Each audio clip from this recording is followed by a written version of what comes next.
Hi, how do you prepare your lectures? On average, the preparation for one lecture is about 40 to 60 hours. Wow. I dry run the lecture in an empty classroom with everything on the blackboard that I'm going to write on the blackboard, pretending that there is a full class in front of me, but there is no one. And I talk to them as if there is one. I do that 2 weeks before the lecture.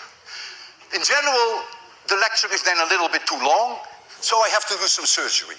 Then 1 week before the lecture, I dry run again. Then I'm very close to the time. And then 5 a.m. of the morning of the lecture, you can ask my wife, I am at MIT, and I give the same lecture, dry run for an empty classroom at 5:30 in the morning, when the lecture is at 10 and the same lecture is at 11. That's the way I prepare.